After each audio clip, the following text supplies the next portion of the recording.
Welcome to the Ultimate Music Teachers Productivity and Profitability Podcast.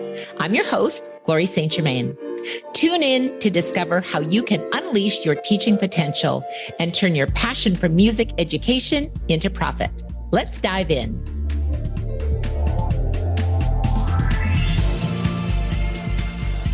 Hi, everyone, and welcome to the Ultimate Music Teachers Podcast. I am so honored to have a very dear friend and colleague of mine, Mr. Tim Topham, with me all the way from Australia, and super excited that you're joining me today, Tim. So thanks for being here. Absolute pleasure, Glory. Lovely to hang out with you, and congratulations on kicking off a new podcast with all the millions of other things that you already offer teachers. That is fantastic. So it's great to add this new one. Oh, well, thank you so much, Tim. And I'm so honored that you said, sure, why not? I'll jump in with this girl who's doing the early bird thing and just give it a go. But I wanted to introduce everyone to Tim Topham, although I'm sure you all know Tim. However, one of the things that I admire is that Tim Topham's mission is to empower music teachers to create innovative lessons while enjoying efficient studio businesses. And he hosts the Integrated Music Teaching Podcast. He writes topmusic.co and speaks at international conferences regularly, and including he has presented his own conference as well as an international best-selling author. And it's just such an honor to have you on our Ultimate Music Teachers Productivity and Profitability Podcast. I'm sure we're going to be learning a ton from you today, Tim. Are you ready? I am ready to go. I've had the pleasure of being a guest on your podcast as well, and I'm truly in awe of all the creativity that you have put into Top Music membership and your programs. As I mentioned, Tim, also you're an international best-selling author in our book series, The Power of Why 29 Musicians Climb to Superstar. And one of the things that I loved about your story was really the impact and the love and the enjoyment that your music teacher, Miss Mac, brought into your life as a young musician. And it's a powerful story. It really brought tears to my eyes when I was reading it again. And I kind of was brought tears to my eyes when you interviewed me as well, I remember. Yes. Can you share a little bit about the impact that Miss Mac had on your musical journey? Yeah, for sure. Yeah. So Miss Mac was my childhood piano teacher, and I was referred to her by my godmother. I think referred my parents to her because my godmother's children were learning from her, and she just ran a home studio in suburban Melbourne and was just, I think the thing that I really got from her and that made me stick with music was that she really put me first and let me learn stuff that I wanted to learn. She didn't put me in a box, and I was always a bit of an out there kind of student. I wasn't a very good student, really, if I'm honest. I didn't really like performing in front of people, which is kind of funny now because I don't mind doing it at all now. But she really, I remember learning boogies and blues, and I wanted to learn the Chattanooga Choo Choo, and goodness knows why, and she would go with it. And that's now become one of our top music pillars, which is a student-centered approach. It's just so critical that we give students the chance to have a say in what they learn and do with us. And if we don't, we really will have, we're putting at risk how long they will stay with us. And of course, that student-centered focus really varies over time. Adults and teenagers need a weighting towards the student-centeredness. Young beginners, sort of 8 and under, a smaller amount of student-centeredness because we're going to be guiding a lot of what they do. But I think the hardest thing for teachers too in that student-centered approach, as it would have been for Miss Mac, is balancing how much do I spend on Tim with his time on Chattanooga Choo Choo and how much do I spend on actually learning the stuff that he probably needs to learn to be able to play this stuff himself.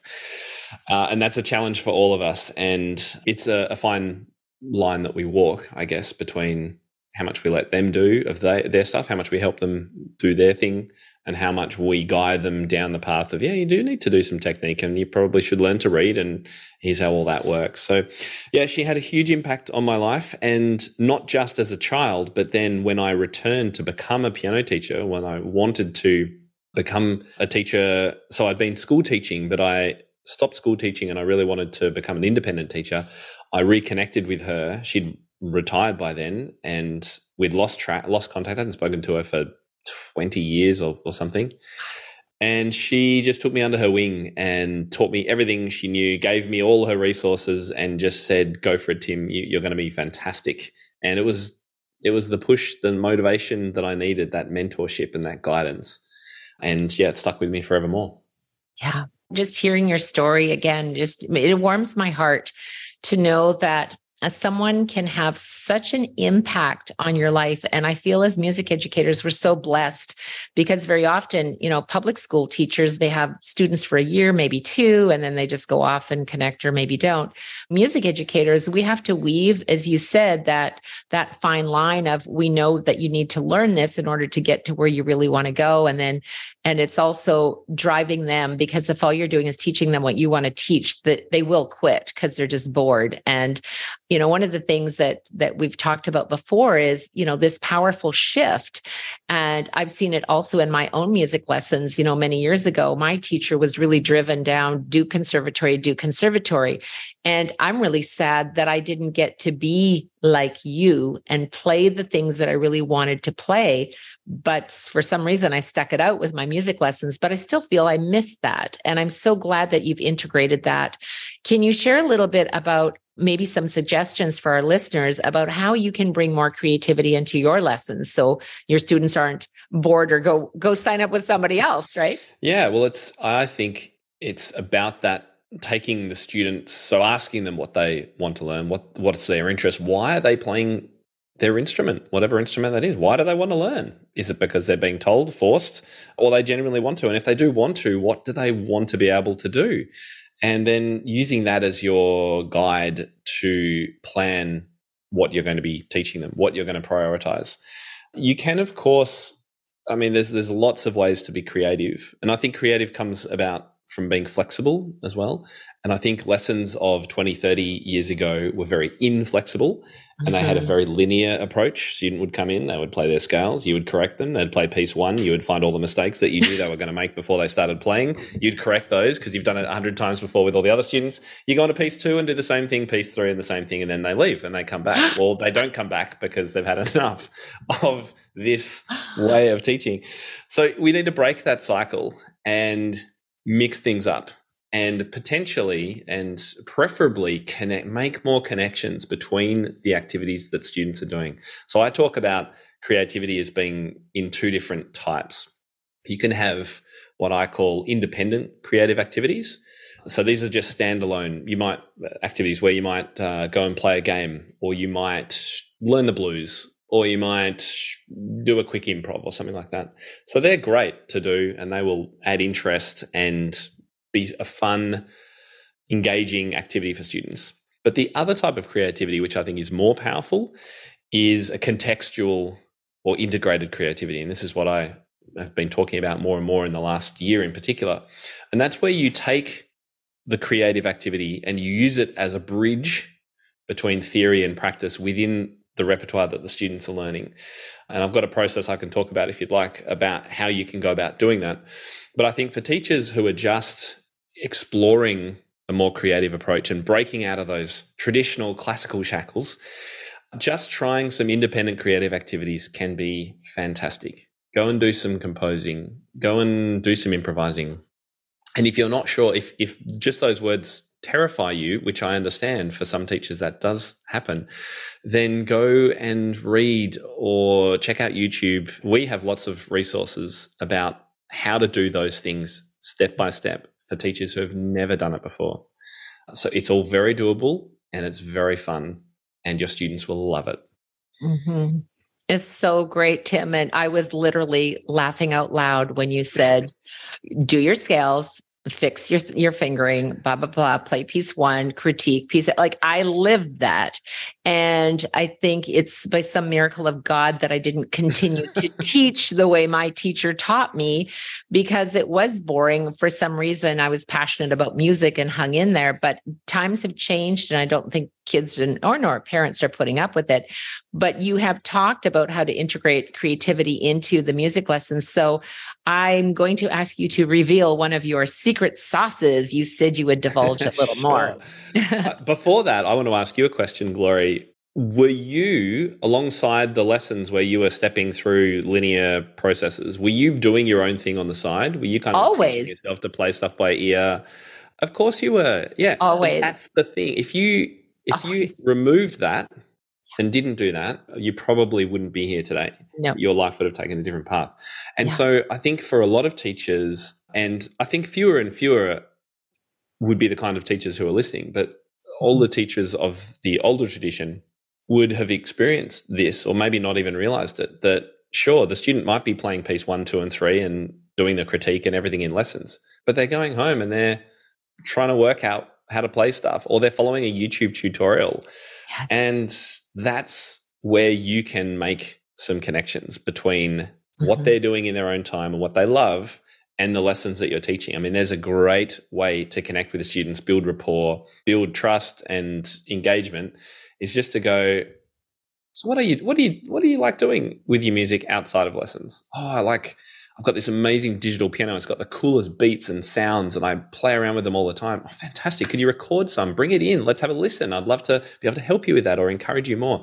There are so many opportunities we have nowadays to find those connections, I think.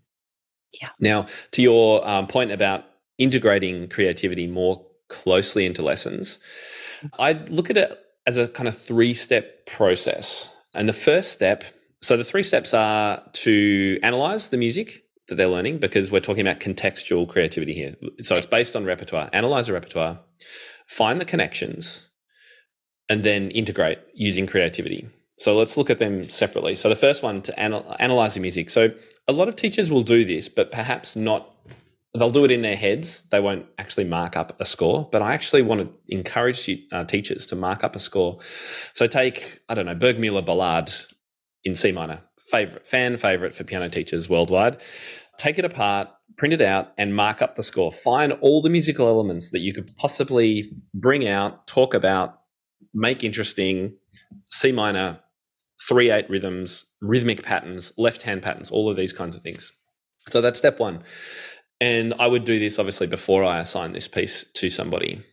Step 2 is to find connections. And you can find connections in 3 ways. You can find connections within the piece of music. So within that Bergmuller piece, what are the connections between different sections? Oh, this section has that cool left-hand pattern, but it's transposed up over here. Or this is repeated here, or those kinds of things. So in the music. Importantly, the second way you can find connections is to other repertoire the student has previously learned. And this is a really strong one to say, oh, does that left-hand pattern, that's got this arpeggio, it's got this chord shape. And I think we've learnt that in another piece. Let's talk about the connection between the two, or let's use that as our bridge to enter into this piece.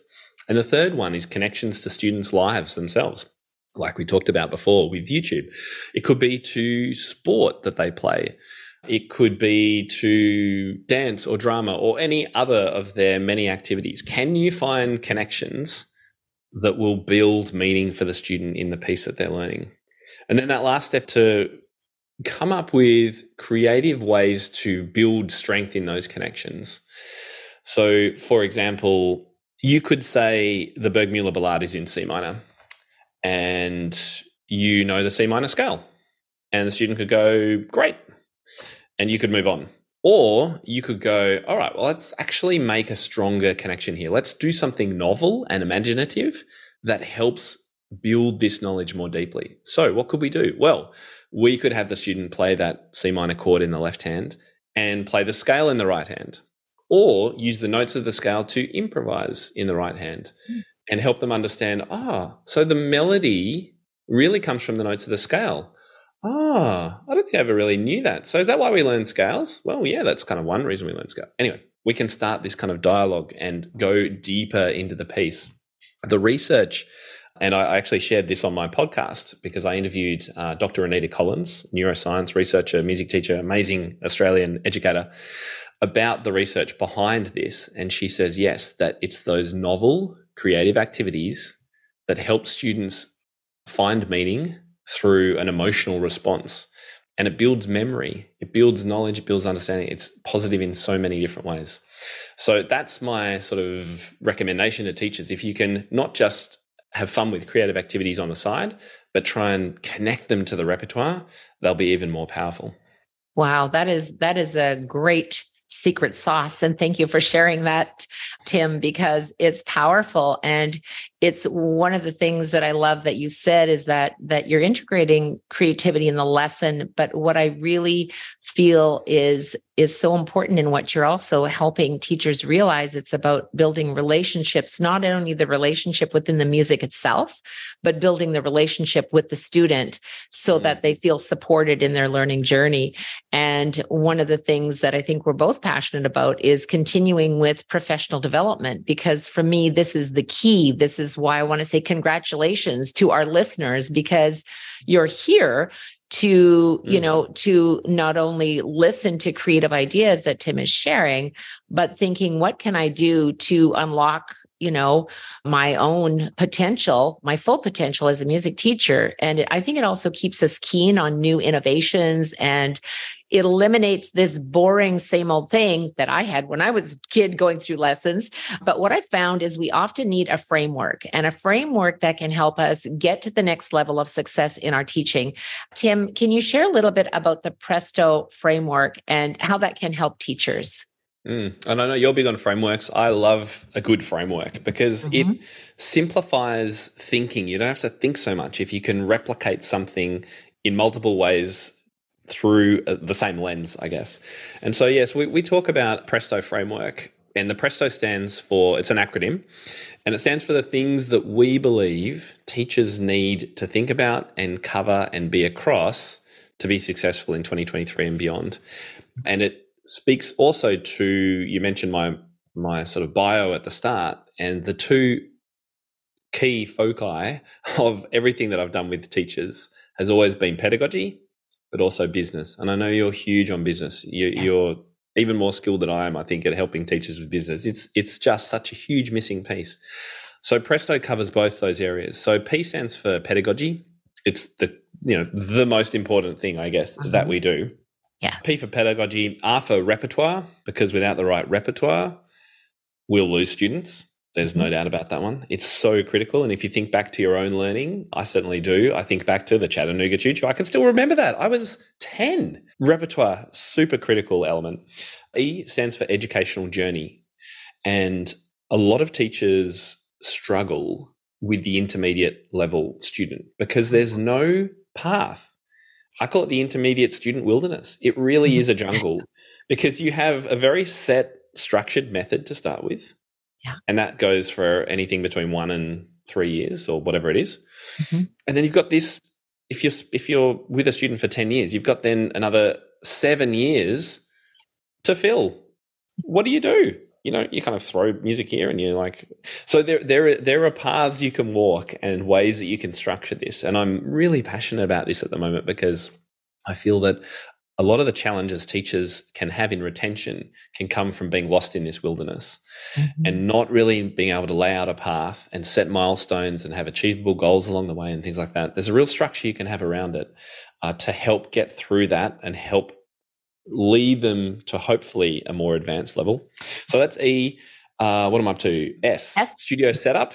So this is one of our business topics. So this is all about the structure of your studio and how you run things, financial systems and those sorts of things. T, critical, technique. We do need to make sure we know how to teach technique for our instrument correctly. However, I would say that just in those very few first lessons, while we need to get basic things like how to hold the instrument, how to pluck the strings, how to sit at the piano correct, technique isn't 100% focus in the lessons I teach right at the beginning because it does develop over time. And I also feel that there may be 1% or 0.5% of students who can have a highly technical start to their education. And I know there's teachers out there who promote this, and I think that's fantastic. But for the 99%ers, they're not going to sit there for 4 weeks learning how to lift their wrist up and drop it onto a key. I'm sorry. It's just, that doesn't happen in my world. Maybe it does in yours, Glory, but no, you're right. You're right. So that can come over time. So that's T. And then O is outreach, which is critical for a studio who wants to build their numbers. So we're talking marketing, word of mouth and all those kinds of things. Mhm. So that's the framework. How does it help? Well, in each of those areas, we are building at the moment actually checklists and resource lists that answer the questions, that sort of explain the way that we feel is the best way to approach these things. What's the kind of top music approach, and where you can go to find out more information about those areas. So that's the Presto framework. Yeah. I love the Presto framework. I think it provides such an incredible resource.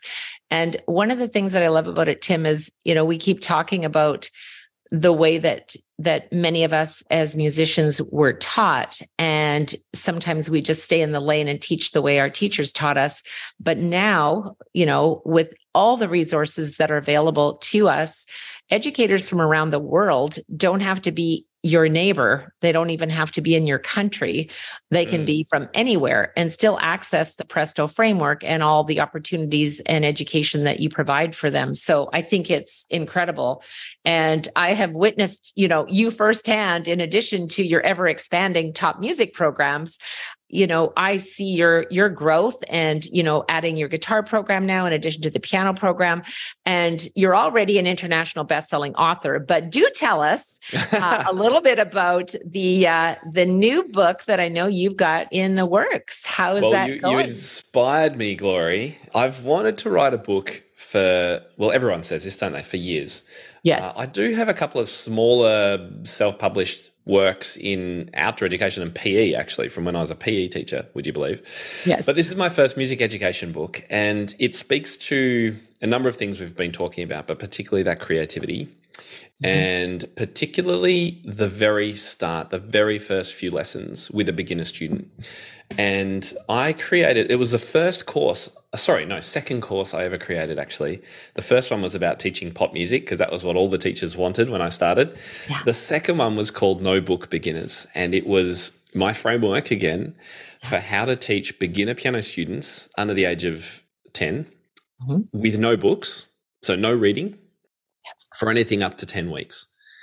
And it's been hugely popular. In fact, I just had another member join, and she's been in our membership for 3 weeks, and she came on a call with me just before this, and she said, the parents, I've been using No Book Beginners, and the parents are just, I wish I had this one. I was learning. It'd be so much fun. They're sitting in there and they're grooving along, and we've got backing tracks. And anyway, we take away that pressure of a student having to read, and suddenly magic happens. And musicality happens.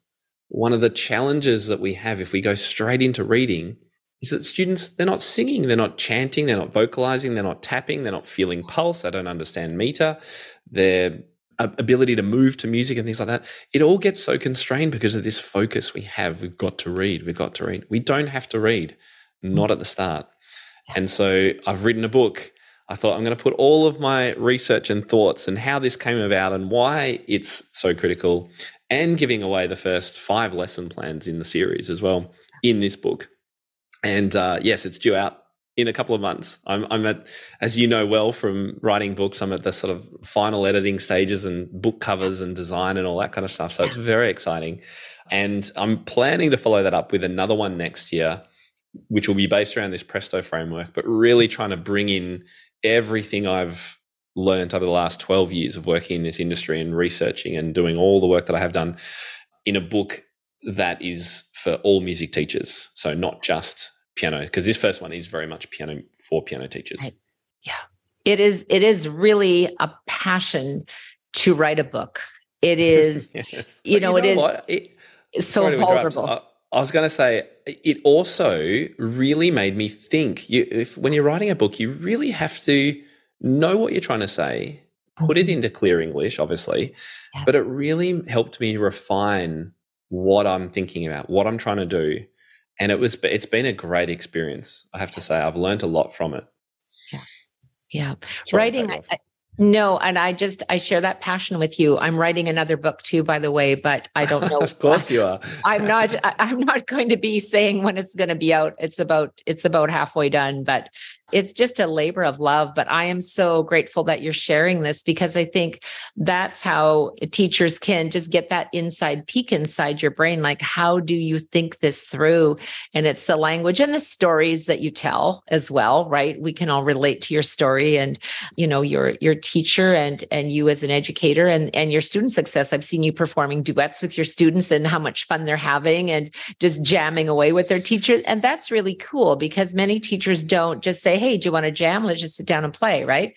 That's the fun part of it. And maybe one of the questions I'd love to ask you, Tim, is what has been the most powerful transformation that you've seen in teachers and students, like since being a part of your program?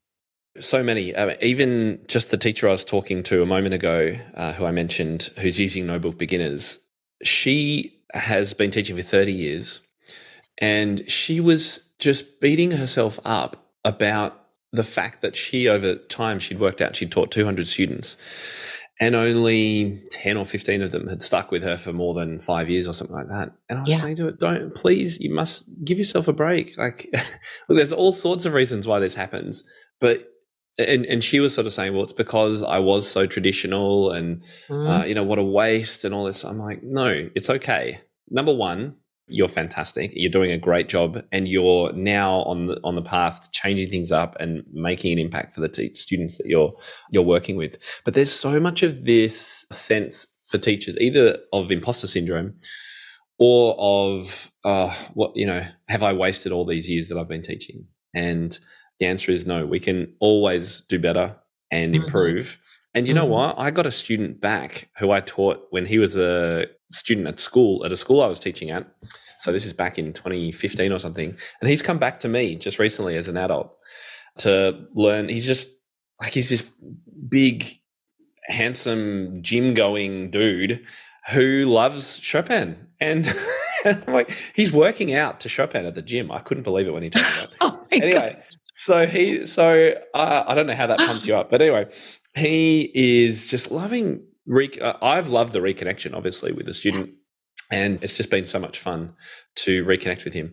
But I've got a story, it's short, of a teacher called Rachel who told us the story of her connection and what she was feeling. And I thought, would it be appropriate for me to share that with your listeners? Yes, please. Yeah. Okay, let me just I'll give you the overview of what she said to us. She said, last spring, I ended my 10th year of teaching feeling burnt out and hating every minute of my teaching. I love my students, but I hated their lessons. 3 years ago, I opened a new studio after making an international move. Since I was not accustomed to the exam system and nor did I want to be involved with it, I was told I was not a serious teacher. For the last 3 years, I've been fighting to prove myself and everyone around me that I'm a serious teacher, and as a result, it was killing my teaching. I didn't feel I was allowed to be creative or act on all these crazy ideas that I had in my head because, let's be real, they were crazy and not serious, i.e., traditional classical. In a last-ditched effort to keep from closing up my studio forever. How sad is this, by the way? Yes. I became a Top Music Pro member in June and started dabbling in a course on group lessons. I became straight up addicted to the courses, podcasts, etc. I found myself stripping down my entire studio structure and rebuilding from the ground up. Over the last few months, I've come to realize, and this is a critical thing, that I'm a very capable teacher who has a unique skill of creativity and an out-of-the-box mentality. I'm one of the only teachers in my town that works outside of the exam system and follows a modern teaching philosophy. I've got a corner on the piano teaching market that I never realized, and the potential to grow and meet my dreams is so tangible. So, to wrap it up, in 3 weeks, I will begin my 11th year of teaching. I had initially planned to go slow and try one group lesson, but the demand has been so high, I couldn't say no. I left spring of 2022 with 8 students, and I'm barreling into fall of 2022 with 28 students, and the requests keep coming. I've hired a second teacher to teach mobile and private lessons. I've increased my prices. I've hired a graphic designer and to create a logo and putting in place a plan to open my own external music school in 5 years. This is from someone who is going to give up and quit. Isn't that amazing? I mean, it literally makes you emotional to hear stories like that, I think. Mm-hmm. Yeah. So that's hopefully an answer to your question, an example for you.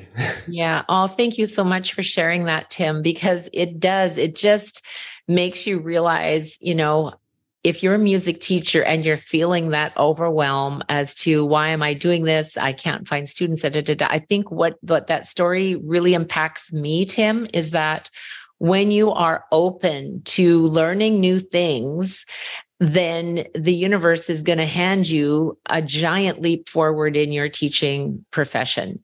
And it is just being open to learning, being coachable, being teachable. If you want your students to learn, you better be open to learning. And you've got so many resources for teachers. Just step into the box and play with the kids, right? Because it's there for you. And I think one of the questions I had for you, Tim, was that there are so many options. So there's teaching groups, there's teaching private, there's teaching in person, there's teaching online, there's preparing for exams, there's not doing exams, there's conservatory programs, composing, improvising, just want to play for fun. It often does feel overwhelming. And I'm so glad that you shared this story with us, because with all of those choices and decisions to make, how would you suggest that music teachers can kind of navigate all of this information and then choose what's right for them and still be true to their own way of wanting to teach? It's a great question, and one that I think few teachers ask themselves, because so many of us kind of fall into teaching, don't we? Yeah. We're like, oh, you can teach that kid down the road when you're 18 or whatever, 16. It's like, okay. And then you get 3 more and 5 more and suddenly you're a music teacher. So we often don't take the time to step back. And I think the answer to your question is that you need to step back and look at the bigger picture. And I consider the answer to this as being based around 2 questions that you need to ask yourself. One is, and there's 2 sets of goals. One is, what are your financial goals for yourself that you need to be comfortable and live how you want to and all those kinds of things? So what is it for you that you need out of your studio? Secondly, what are your educational goals for your students? How will it be different? Why do you want to teach? Why are you still playing? What is it that's special, that's different, and those kinds of things? So we've got those 2 overarching goals that I think teachers need to ask themselves before they can then work out, okay, well, if I want to make this amount of money, then maybe the group teaching is the way I need to go because I can do blah, blah, blah, blah. Or you look at the educational goals and you go, I'm so passionate about students being high-level performers and being involved in competitions and festivals. Well, in that case, my structure probably really needs to be one-on-one, and I'm going to go for more advanced students. I'm going to have an audition process. I'm going to put my rates up. I'm going to be a very high-level academic kind of teacher. But yeah, I don't think you can really work that out until you've thought about those 2 big goals. And the only caveat I would give to that is for very new teachers just starting out, if you want to make this your living, you kind of just have to jump in to teaching. And we all do that at the start. We kind of teach any student we can get, old, young, traveling, local, wherever it is. And I think that's totally okay, Glory, to start with. Yeah. Because you can then refine things over time. And then you can start looking, okay, well, what kind of students do I really enjoy teaching? Maybe how can I appeal to more of those? How can I make that a business that structurally works and financially works for me? I think that answers your question. Yeah. One of the key things that you just said, and it's ironic. I mean, obviously this is the Ultimate Music Teachers Productivity and Profitability podcast. And you really covered those 2 points so well. And especially also saying, which I think sometimes music teachers don't think about it, but you need to teach to not only the style of music that you enjoy. So if you love classical music and that's your passion, then you're looking for your ideal student and also the age group. So because some teachers love teaching young kids and other people are like, just give me the teenagers and the adults. So I think we really need to fit into what is it. But I do recall when you said, when you're first teaching, you teach anyone and no matter under any circumstance. Dogs, cats, whatever. Yep. Anything. It was totally me. I was 16 years old and I just wanted to buy a car. I never in my wildest dreams thought that I would be a lifelong music educator. But what happened was that I, at 16, began teaching, so that only for the money. But what happened was I absolutely fell in love with my students. And I loved the process of seeing their success. And because I was only 16, I loved to play duets. And, I wanted to be in a band. And so I wanted to go hang out with the band guys. And so I think that really gives us a vision of what's possible.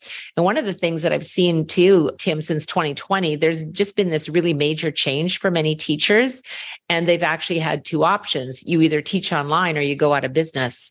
And for myself included, Wednesday I was teaching in my studio, and Tuesday I was teaching online, or else you were no longer a teacher because the options were gone. But now that everything is sort of semi back to normal, what do you see as sort of a growing trend in getting back into the teaching music and being both productive and profitable?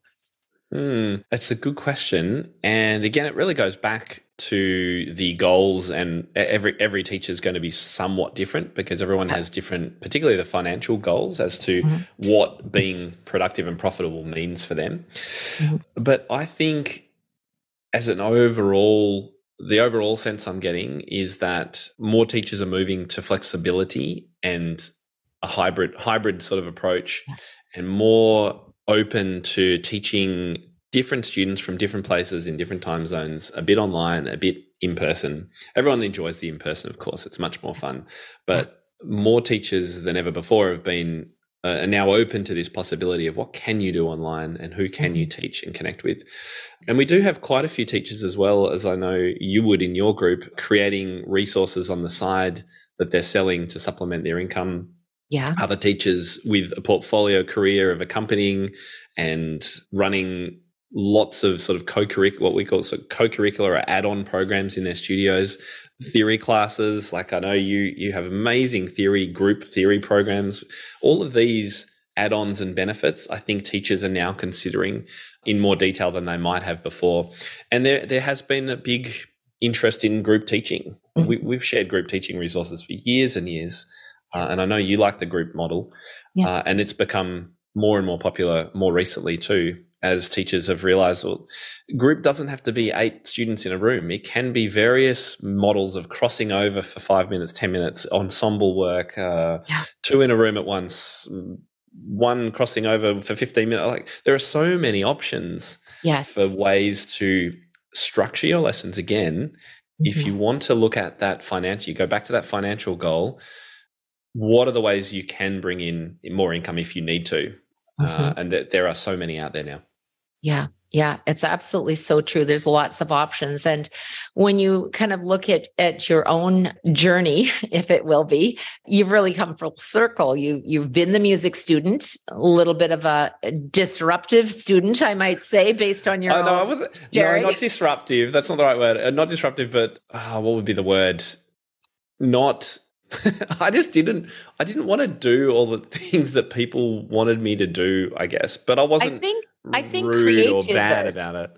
No, I think you were just such a creative student. And really, when we look at that, so Tim, you were this creative little genius who just wanted to have fun and really was passionate about music. But then you took your creativity from being a student to being a music teacher. And then you took that creativity from student to teacher to run a very successful music business entrepreneur. And when we look at your success, it just goes to show teachers what's possible.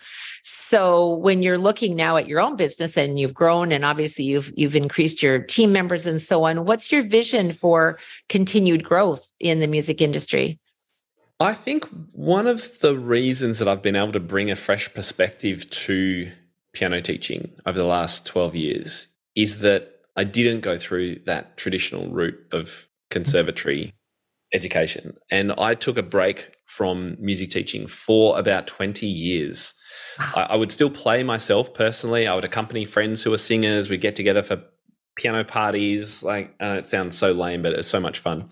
Musical theatre, sing-alongs, all those kinds of things. I would do that, but I was teaching PE and maths and business and all these other different things in various schools around the world.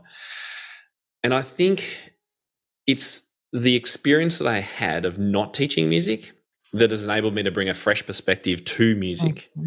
And so I think an answer to your question would be to encourage teachers to look outside of our small bubble of music and music teaching to see what's going on in the world. And a lot of the ways that I was able to grow Top Music over time was looking at what are other industries doing and how can I bring that to music.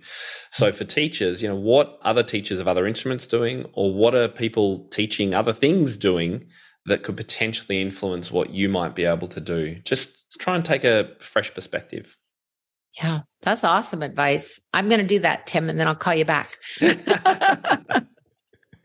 So and first of all, thank you so much for sharing your precious time with our listeners today. It's just been most enjoyable. As music teachers are curious about how they can learn more about your programs, Tim, what is the best way to connect with you so they can learn more and learn all the possibilities for them? Well, I have a special offer for your listeners. If they are interested in finding out more about these kinds of resources that we offer, these notebook beginners and things like that, then I would encourage them to go. We've set up a special link for your listeners at topmusic.co/glory. Super easy to remember, where we're going to give you 20% off if you want to join on either our monthly or annual plan over at our membership and explore some of these resources. And I think the other critical thing for music teachers, and that's why what you're doing with your group and the podcast and all of these things, one of the most important things that teachers can do is be in groups, be communicating with other teachers, sharing, don't be isolated. Try not to be alone anymore. You don't have to be alone anymore. There are so many great groups you can join. And I think that's another fundamental way that you can shape your future and grow, is to be with other teachers, be in a community of teachers. Yeah, 100%. Oh, that's so sweet. Thank you so much for joining me today, Tim, as always. It's been so much fun. It's just an honor to have you as a special guest on the Ultimate Music Teachers podcast. And I know the listeners are going to love the special offer that you have for them. I'll leave the direct link in the show notes below, and it's topmusic.co/glory. So make sure you check it out because it's going to be amazing. So thanks again, Tim. I really appreciate you. Pleasure. And I'll see you on maybe episode 100 or something like that. You can get me back and we'll see how the last 100 episodes have gone. Okay, that sounds great. Till next time. Bye. See ya. Bye. Here's to your ultimate music teaching success with productivity and profitability. Bye now. Thanks for listening to the Ultimate Music Teachers Productivity and Profitability podcast. Together, we can transform lives through the power of music education. I invite you to explore what's possible for your musical journey inside our UMT community. Simply join our Ultimate Music Teachers private Facebook group, where we network, answer questions, host live events, and connect on a deeper level. Here's to your ultimate music teaching success with productivity and profitability. Till next time, teach with passion.